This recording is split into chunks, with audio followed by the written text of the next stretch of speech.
Hello, everyone. This is Fiona Polo. Oh, romance. Did anyone else have that weird kind of aversion to romance as a kid? Because I know I actually used to hate it. Like, quite literally, I would gag or avert my eyes whenever two characters kissed on screen. And you know what? Knowing what I do now about my orientation, I think I was probably just very jealous of the men. There's a fun bit of lore for you. But anyway, romance has been as much a part of media as any other regular human experience, and has similarly enjoyed a certain level of, I want to say, reverence across genres, though some may be inclined to disagree or at least contest with the wording, because as you can imagine with something like love and romance, and I'm not saying this to be cliche, but it's complicated. The way in which love is viewed is pretty interesting when we look at it across not just different genres, but also through a cultural lens, even time periods, even mediums as well. Like, the difference between how love is portrayed in film and TV is vastly different. It's important to note that love and romance, when you look at the way it's discussed and what people expect and perceive it to be, is a very idealized facet of life. It's one of the precious few things that a very wide array of people agree to be a positive thing, which is likely what drives so many people to pursue it so relentlessly.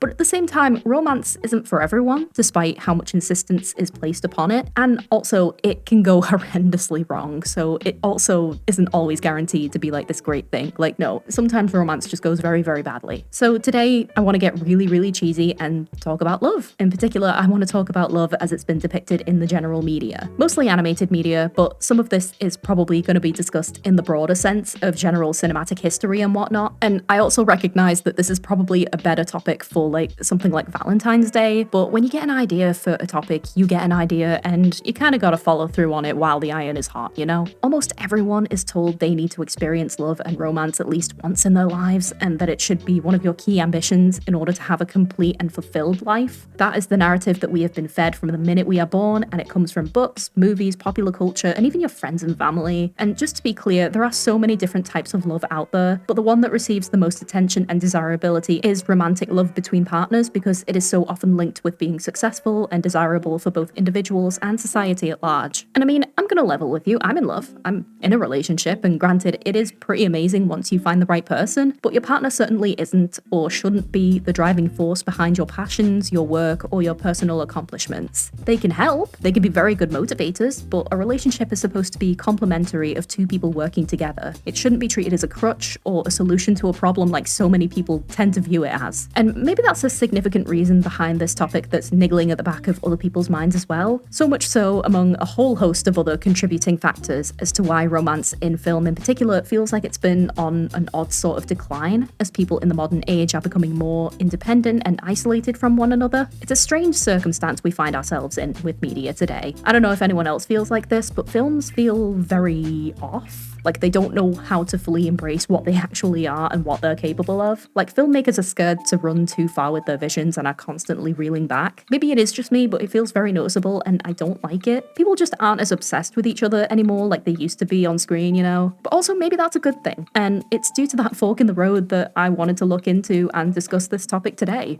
I'm going to look into depictions of romance from early cinema up to modern day, how different iterations of media such as film, TV, and streaming, as well as real-world situations may have affected this, if there are any pros and cons, and so on. Again, there will be some bleed over in regards to discussing live action, but I am mostly going to focus on romance as shown in animated media, since that's the thing I have the most knowledge of. If you like the sound of that, then please consider liking and subscribing. I talk a lot about this kind of stuff in addition to fandom culture, and that general sphere of things that I'm typically interested in. Please note that a lot of what I discuss in my videos is purely speculative, unless evidence is given to state otherwise, and if you spot anything that seems incorrect or that you feel I could have added or expanded on, because bear in mind I do carry out all of this research, artwork, and editing on the videos by myself, then feel free to do so, because feedback is very much welcome here. With all of that said, let's talk about love, my loves. Oh my god, that was so cheesy. So, fun fact about this topic, I actually was part of a podcast episode with Greyworks, a fellow indie creator, where we discussed this exact topic, which kind of worked as a springboard for the various different angles being tackled today. If you'd like to check it out, the link will be in the video description, but just to begin, what do we know about the traditional view of romance in media? Well, if we want to be really simplistic about it, once upon a time there was a boy and there was a girl. Can I make it any more obvious? But if we want to go in a bit more depth in terms of media perception, the beginnings stories of cinema often had a very baseline structure of certain dynamics that built upon the foundations for specific genres, story narratives, or character tropes that would later be expanded on or experimented with as the decades wore on. But in the beginning, they were all pretty simple and one note. For example, if a woman was depicted on screen in black and white era, she would usually be depicted as one of three tropes. A young girl with dreamy ideals of finding love and starting a family when she grows up, a young woman who is primed to be the endgame prize for a man's perseverance in his own story and serves to support his own goals, and the old crone who acts as a cautionary tale against both men and women alike should certain natural orders not be adhered to. Miss Clarence, tell me where she is. You're not gonna like it, George. Where is she? She's an old maid. She never married. Where is Mary? Where is she? Where is she? She's just about to close up the library! These are of course extremely simplified and not reflective of the entire scope of cinema, but as a generalization, this is what you would often see or expect in older movies before cinema and eventually TV came to be more accessible, and thus able to branch out of those original conventions. But of course, our main interest today is what people think of these romances and why, and when I asked people, it seems like the general consensus was, it's fine, I just don't like it when it's forced or feels unrealistic, which fair. And I found that incredibly intriguing because one thing I want to stress with these tropes in the early days that sometimes still carries over today is that they were very often purposefully exaggerated and not indicative of real life at the time, like they were never meant to be accurate. People forget that cinema was originally used to depict an idealized version of reality. It was supposed to be fantasy, it was a whimsy, and it's only really in the last half-ish century that things have shifted towards a desire for realism and relatability once as media entertainment became more accessible to the masses who did not receive media with the same mindset that more well-off people did, for example. That's not to say that attitudes shown in them weren't reflective of real life in any capacity, because they were, but real life still allowed more room for things to not be so picture perfect, so to speak. Film and TV are primarily for entertainment, so obviously romance would also be very idealized and unrealistic in this space because the aim is to entertain. And this was especially the case in films where romance was central to the narrative. For example, the whole will they, won't they dynamic, where one party would be chasing the other but still putting up walls. A happy couple who fall together way too easily and never have any fallings out or arguments ever isn't quite as gripping as listening in on someone's relationship troubles or a cat and mouse tendency, only for them to be madly obsessed with each other and live happily ever after just before the film wraps up. And I think for that reason, when certain characters begin popping up that did in fact break this mold, it was the beginning of new and more radical concepts within society to be introduced, with things like women's agency being a huge example. It's also worth noting on that as well that people have always been people, meaning that the trendy new feminist ideals that were emerging and are considered common today aren't actually all that new. They're just resonating with more people now that the attitudes have changed significantly in the past, 70 years. People felt that as cinema gained more influence over popular culture, however, its idealism became more troublesome as it was believed people would develop unrealistic expectations of the real world as attitudes began to shift quicker than the film industry were keeping up with. For example, expecting a relationship to fix all of your problems when you grew up, which unfortunately a lot of people still do. And that wasn't exactly just something that got asserted by the entertainment industry. This is a thing said in real life, but seeing it on screen also definitely doesn't make things easier. But it does make it easier to give people a scapegoat. And that sentiment still persisted as time went on, and even stories like Disney princess fairy tales were often critiqued for having the princesses fall in love too easily and giving up everything in the pursuit of a happily ever after, which typically meant getting married. If we want to use Disney as the example for the phenomenon of declining romance in film currently, I think probably where we started to notice a shift in this during modern times was after the three movies Tangled, Brave, and Frozen came out consecutively. Starting us off, Tangled has long enjoyed a reputation for being one of the best depictions of a Disney romance story, however, there were still some critiques surrounding the film. Tangled is, at its core, a story about a young girl escaping an abusive family member and finding happiness. And while she did obtain that, and she got her happily ever after in the end, there was still a fair bit of comment in regards to her only being able to do this after meeting and falling in love with a dashing, complete stranger, as is a common theme in many of the fairy tale stories that came before. The most noteworthy examples that are often brought up being Cinderella or The Little Mermaid. Daddy, I love him! Personally, I don't really think that sours the film at all. Tangled is a great film, and Rapunzel and Flynn's relationship feels believable, and they also have great chemistry. And also, as well as that, Rapunzel wasn't initially swayed by Flynn, and that's kind of the interesting thing that caught people's attention. She wasn't just willingly going along with him, she had her own mind, which is why they were and still are such a well-received couple. However, I can also understand some of the criticisms it received, such as, for example, the age gap. In the film, Rapunzel turns freshly 18, it is her 18th birthday in the film, film, and Flynn is noted by the animators to be around 26 years old, giving them the largest age gap between a prominent Disney couple. Unless you count Atlantis, of course, but no one ever counts Atlantis. Would make you, 85, 88, 100 years old. Yes. Oh, well, hey, looking good.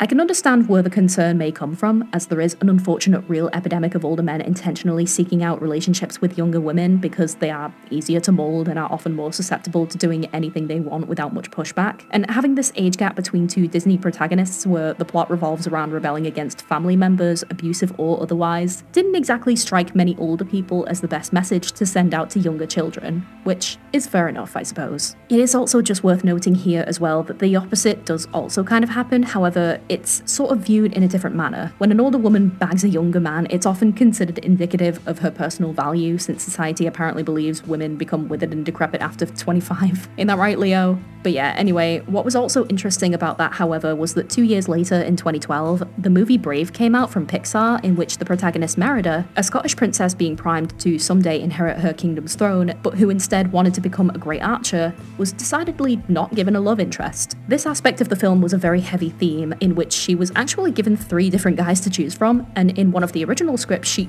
did end up liking one of them back, but this eventually got scrapped, and she actively denied them in the resulting film. And instead, the emotional crux of the story was the familial love between Merida and her mum. Merida wanted to strike a balance between her responsibilities, but also breaking tradition and chasing her own ambitions. And honestly, for her personality in the narrative, it made perfect sense. These 2 films honestly feel like the best examples of the parallels between how love is depicted on the big screen, the idealization of romantic love in Tangled, and the importance of familial love in Brave. Unfortunately though, it was after these films were released when Disney started to take a strange, kind of windy path when it came to romance in their flagship animated films. After seeing the reception that Brave got despite there being no romantic hook, they tried to implement this in other animated films, but they could never quite get it right. What also doesn't help is that around this time as well, they began to adopt a lot of meta-commentary into their films, most likely due to a sharp jump of online influence over popular culture and the way in which media is both viewed and discussed, and this resulted in them actively trying to put some distance between their story structures of the past and the new stories being created for a more socially aware audience. The most obvious and immediate example of this being in the first Frozen film, in which multiple characters remarked that Anna cannot and should not marry a man she just met.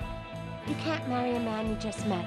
You mean to tell me you got engaged to someone you just met that day? Yes, pay attention. But then she still got with Kristoff in the end anyway, so it kind of felt like they were trying to have their cake and eat it with this. If they had just kept that comment to Elsa herself, I think it would have made perfect sense and not felt so egregious. But having Kristoff weigh in as well, only to swoop in and then become the true love interest, was just pointless. And you know what else was pointless? Having Kristoff in the second film. He got dumped in the forest on his own and sang a Queen song about love, which I genuinely think the romantic subplot involving Anna was not needed in either of these films. And they should have kept the focus on the family love between the 2 sisters. Kristoff did not need to be a love interest in either film, and I will actually die on that hill. I hate Anna and Kristoff. I'm sorry, I'm a hater. And of course, when we look at the progressive Disney princess trend up to the latest film Wish, I feel like the pattern is quite obvious. But anyway, the idealization of romance combined with a growing sense of awareness surrounding it during the 2010s in particular caused animated romances to be somewhat uncommitted and flimsy. And to be honest, this isn't really an unusual thing with romance of all things. There's always been a bit of a weird attitude surrounding it, and I think a lot of that has to do with vulnerability. Romance comes with the idea of opening yourself up to another person and allowing them to see sides of you where you don't constantly have your guard up, and are not this invulnerable being. And the reactions to that can go one of 2 ways. Some people crave it because, let's be honest, who wants to be on edge all the goddamn time? I know I don't. And that likely tends to be where some of the idealization comes in, because an honest partner who admits to not being perfect and thus relents to being vulnerable is often seen as an ideal partner in a relationship because they have a sense of emotional maturity. And the other way is to reject and ridicule it. People will often mock other people in relationships or the idea of love in general as something that will make you weak or soft, especially in Western culture, as kind of a way to enforce people's own ideals of independence, strength, or it's some other similar kind of self-toting bullshit, honestly, I don't know. What you will also tend to notice with these reactions, however, is that they can also come across as very gendered. And it is is very often the case that women will be the ones who are more so ridiculed for enjoying romance in films. However, I do also believe that men in particular have it hard in that respect because other men have a habit of using that to emasculate or other certain groups of men in society. Romance genres in film and TV have never really been fully respected in the West in particular, as it has always been viewed as a woman's pursuit. Women have always been viewed as the softer, more idealistic side of humanity, and this also comes across vehemently in the media we create and consume. What also plays into this is that historically speaking, if women began to make up a larger portion of an audience or group of something, it wouldn't be long before that thing was seen as less profitable, as women also had less spending power back in the day compared to now, which may have directly influenced the direction that film would take, since it meant that men's spending power more or less controlled the box office. Women couldn't even own their own bank accounts until the 70s, so it's no wonder that more femme-aligned marketing has followed suit, not just in media, but in all aspects of life in the modern day. In the olden days, married women were given more rights than those who weren't, and even stereotypical things like women enjoying jewelry is a nod to how having jewels was one of the only ways women could retain a certain level of wealth that was independent from the men in their lives. There's a reason that phrases like diamonds are a girl's best friend exist. Actually, thinking on that, it suddenly makes a bit more sense as to why, since the 80s and 90s, there has been an uptick in the desire to have strong, independent female role models who don't rely on men to save them. And I think what we're seeing now is this exact sentiment, but we seem to have hit a point where the impact has plateaued slightly, but the intent is still dialed up to 100, to the point where companies are still kind of going all gung-ho on the slightly dated idea of feminism, meaning a girl who can punch stuff, but the true meaning behind these portrayals has become very muddled. The point was never to show that women are better than men or that we don't need them, it was to show that men and women are equals and can both go toe-to-toe, but also rely on each other when necessary, rather than there being a power imbalance in one or the other's favour. Nowadays, women are actually reported to have more spending power than they used to, and this is causing the wants and needs of more women to be put at the forefront of many different things in life, including film and TV,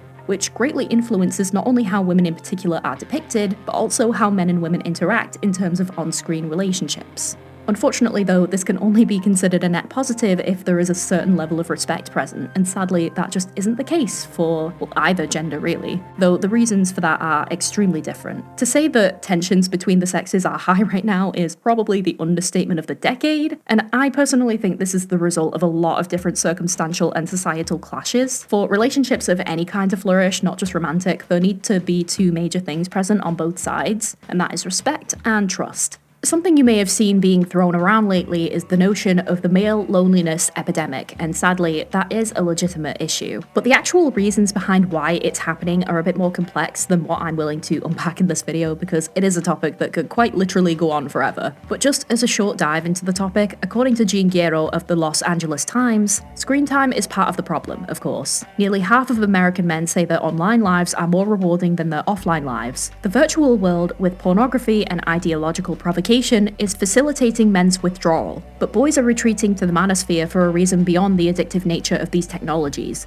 They're seeking purpose in a changing world, one in which women are outpacing them in school and work. Boys with progressive views of manhood feel the least purpose in life. Research suggests that boys wall themselves off from the world and their emotions when they feel punished for their vulnerability, including in progressive spaces where men's complaints and struggles are often ridiculed and seen as a distraction from those of women. We are in a very interesting time in society where women are outperforming men in a variety of ways that have never really been possible before. Women are earning just as much, if not more women than men are university educated, and women have more support and confidence than ever to be able to step away from things that don't benefit them, including relationships, and especially if these relationships are bringing them harm. Unfortunately though, for many boys and men who are struggling, in contrast to this epidemic, or perhaps more accurately as a direct response in many cases, the sentiments and attitudes that tend to manifest from this sense of loneliness often mean that they don't know what to do, because they've never really had to think about it before. The systems in place have always benefited men, even if they may have some hang-ups to do with vulnerability,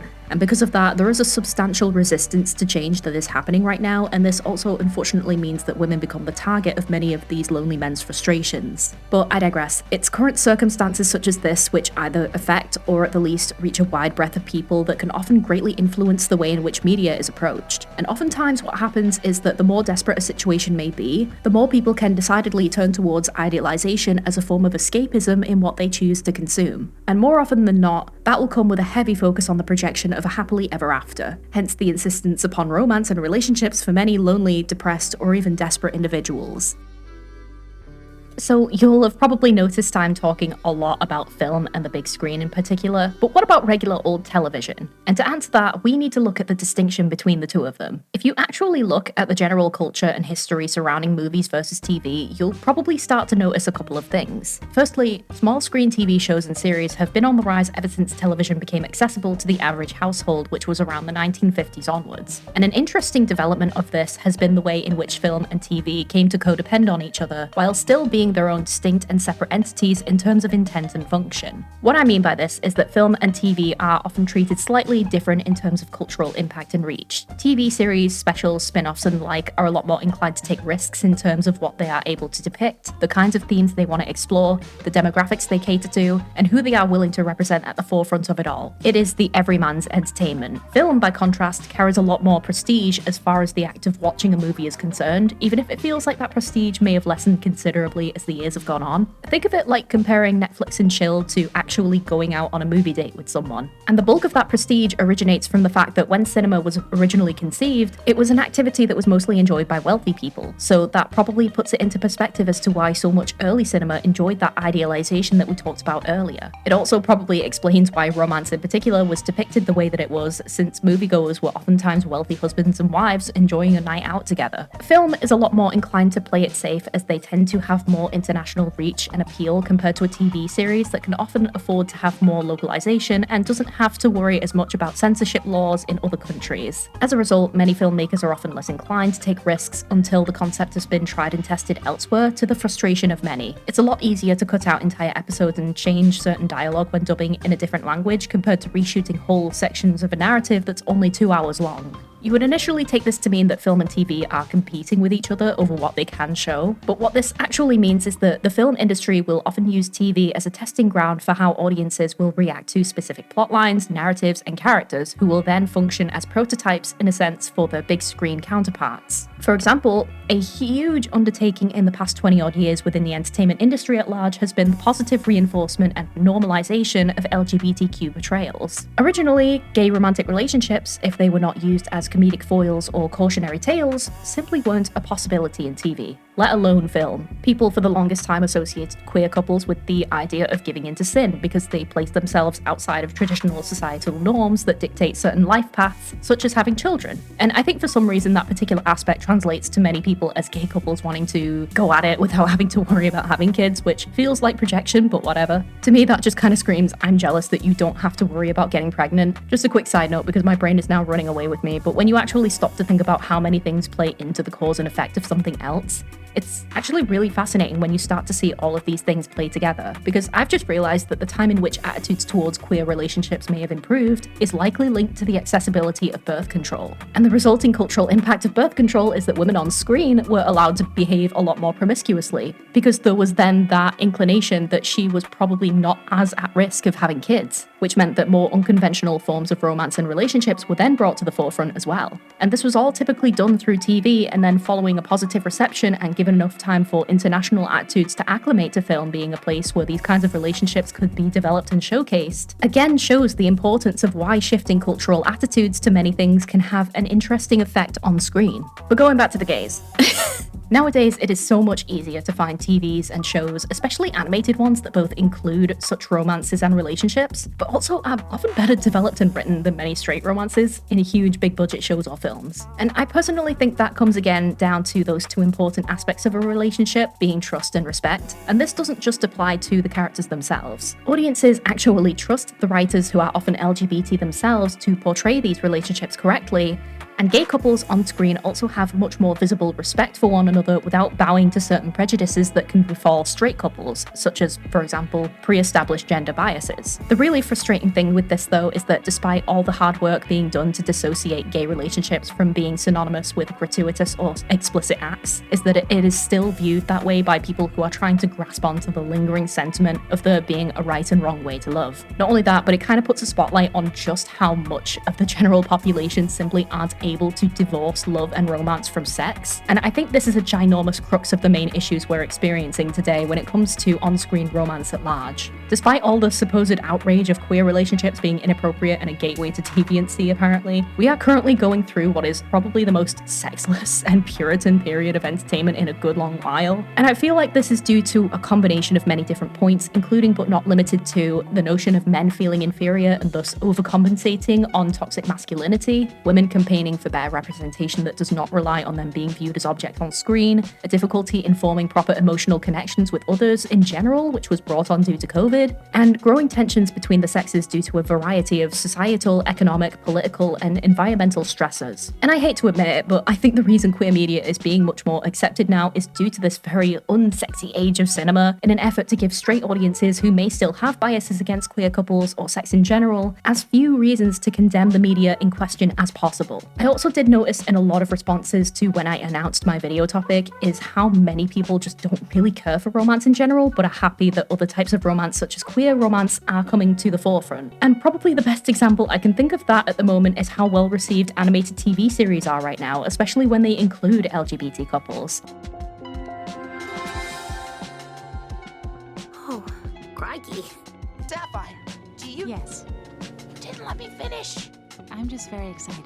That said, another thing to think about, however, is how both television and romance are viewed in parts of the world outside of the West. A really interesting example of idealization in TV within East Asian countries, for example, which I would even go so far as to label as escapist TV, would probably be stuff like anime and K-dramas. In South Korea, for example, K-dramas are almost the epitome of the perfect escapist fantasy. A poor female main character being pursued and wooed by a rich, handsome, chivalrous man is probably something that a huge portion of the population wishes could happen to them. And honestly, power to them, if only things could really be that simple. But unfortunately, South Korea also happens to be home to some of the worst cases of misogyny on the planet, which is in fact greatly affecting some people's willingness to enter romantic relationships in real life. And that's also why it's so interesting and even saddening to know that simultaneously, South Korean women are renowned for having kickstarted the now infamous 4B movement. According to Anna Louise Sussman's article, A World Without Men, inside South Korea's 4B movement, 4B, or practicing Bihon, is the only path by which a Korean woman today can live autonomously. In their view, Korean men are essentially beyond redemption, and Korean culture, on the whole, is hopelessly patriarchal, often downright misogynistic. A 2016 survey by the Ministry of Gender Equality and Family found the incidence of intimate partner violence at 41.5%, significantly higher than the global average of 30%. While 4B's adherents may hope to change society through demonstrations and online activism and by modeling an alternative lifestyle to other women, they are not trying to change the men whom they view as their oppressors. It's too soon to tell whether this movement can survive and thrive over the long haul, but its ideas and actions have already affected the country's online discourse, its politics, and most of all, individual women's lives. This is another huge example of some of the more volatile effects that come with the male loneliness epidemic mentioned earlier.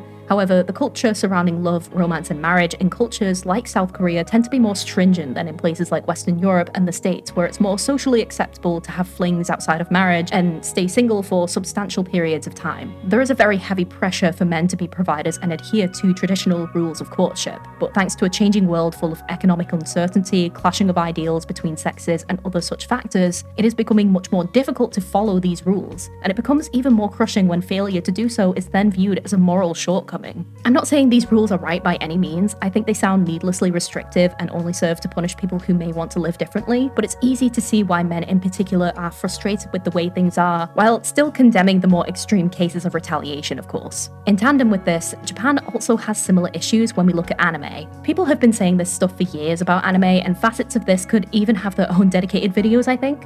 But there is a whole lot of weird and uncomfortable shit in certain corners of anime that make it really difficult to invest in any kind of romantic hook without there being some bizarre inclination that is being so brazenly touted around in some shows. Even when you find a show that doesn't have those issues, you're just kind of waiting for it to happen, and it's a shame that this has become so prevalent. Even when romance is handled extremely well, you could have one of the sweetest, most heartfelt and natural feeling slow burn romances you've ever had the pleasure of watching. There's a lot to be said about the anime culture in Japan and how the demographics that are appealed to within anime give you an insight as to how these specific demographics view romance, relationships, or the opposite sex in general. From what I've observed, there seems to be a lot more intrigue with the idea of a relationship rather than the relationship itself, because in a way, making the relationship real dissolves all the other potential scenarios that it could encompass. Again, idealization plays a huge part in things since a lot of Japanese people are in a similar situation to the rest of the world. Socioeconomic hurdles, in particular, are preventing people from pursuing traditional markers of life, and online gratification is just more rewarding than offline at the moment for many people. What's also interesting in terms of the TV versus film aspect is that what I find at least is that TV is more geared towards the realism of regular everyday life, as we often have things like documentaries, reality TV, and the like being at the forefront, whereas even when film attempts these kinds of genres, they're still usually very clearly dramatized for entertainment value. On that note though, I also find it interesting how anime has also been employed by Japan as a way of incentivizing or planting the idea of pursuing these traditional goals. For example, there have been a couple of anime released that are revolving around people coming together and raising kids. Spy Family and Buddy Daddies being two of the main examples I've seen.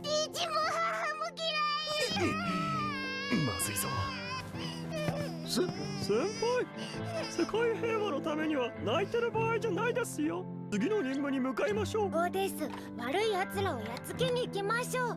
I don't know, I just find that interesting. Japan knows its population, apparently. That said, grievances with anime aside, even anime films tend to follow a more nationalized structure compared to what they allow to be shown in TV. In most countries, even if certain cultural sentiments or themes stay prevalent in the story, film is a lot more inclined to play it safe, as we mentioned before. So film can be in a bit of an odd place when it comes to that, and the way relationships are viewed across countries can also become particularly precarious. For example, if we want to go back to LGBT rep in TV and compare that to a willingness to portray queer couples in film, a lot of countries still have being gay as illegal. So to get around this, there are a lot of inclinations towards being gay as opposed to actually explicitly depicting it. It's not exactly one for one, but a good example is probably the film Suzume by Makoto Shinkai. There is a large prevalence of the romantic relationship trope in anime that has been around for a substantial amount of time within Japanese animated media, and that has often been a way to infer romantic feelings in a way that still allows room for plausible deniability. Unfortunately though, Makoto's work has been so tightly bound to the boy meets girl trope that this approach was met with apprehension. It's not like he even vehemently wanted to portray a potential queer romance, he just wanted the buddy character to also be a girl, as well as the main character. The general consensus is that he just got bored of the same thing, which is also another thing people brought up when I mentioned this topic, surprisingly. So instead, he turned the love interest into a chair. What a guy. But hey, it's interesting, isn't it, how certain types of media have certain rules as to how things are portrayed. Romance is only one example of this, but it's such a prevalent thing in daily life that the cultural and contextual differences between both film and TV, but also across countries, are instantly noticeable if you understand the patterns and know what you're looking for. Ultimately, to round things off and to reassert my point, to be in love is to be vulnerable, and this directly contrasts with the manner in which many now live, and I think that may likely be the root cause of a lot of the issues I've discussed today. Thanks to the escapism and accessibility of the internet in allowing various ideas to spread, in addition to the ability for people to retreat into a space where they don't have to risk facing as much ridicule for putting themselves out there, this has caused the attitudes surrounding relationships and romance in both real life and film to have somewhat of a shaky foundation at the moment. And this is something else I wanted to cover but couldn't quite find the right place to plonk it in. But another facet of relationships that I think has gained more attention is the ability for characters to remain in love rather than focusing on the love story of them falling into it like so many other times before. I think with the current issues of hookup culture, short-term relationships and flings and things just generally not working out for one reason or another, many are finding comfort in watching characters who are already in an established relationship weathering the storm of hardship and tackling whatever it is thrown at them while still remaining strong together instead of drifting apart. It may be idealistic of me to say, but I hope things can change. I think both men and women are deserving of being given the space to be emotionally vulnerable, respected and trusted, but those aspects also need to be done in moderation, as too much of any will create an imbalance that can tip the scales and cause things like resentment to manifest instead. Relationships are a partnership and they're hard work, and while having something to offer on your own is great, it's how those offerings work in combination with someone else in a way that benefits both of you. Teamwork makes the dream work, people. Anyway, that's it from me, folks. Thank you so much for watching, and if you liked what I had to say, then please consider liking and subscribing. I also hope you enjoyed the few format changes that have been implemented too. I've been going through a couple of big life changes lately, which meant that my last few videos didn't feel like my best, so I really wanted to freshen things up and do better in this one, so I hope that came across. Thank you also to my patrons. Here is a big thank you to my YouTube peeps: Jesse Sparks, Manuel Lixom Gonzalez, Ash Valentine, Lauren R, Mystic Mind, and Danticat. And as always, an extra special thank you to my indie production supporters, Morgan Le Fay de Thin, Matty A, Kiyoshi, Roundcat, and Inside Chaos. If you'd like to consider becoming a patron yourself, the link to my page will be in the description. Stay safe, everyone, and I will hopefully speak to you all very soon. Bye for now.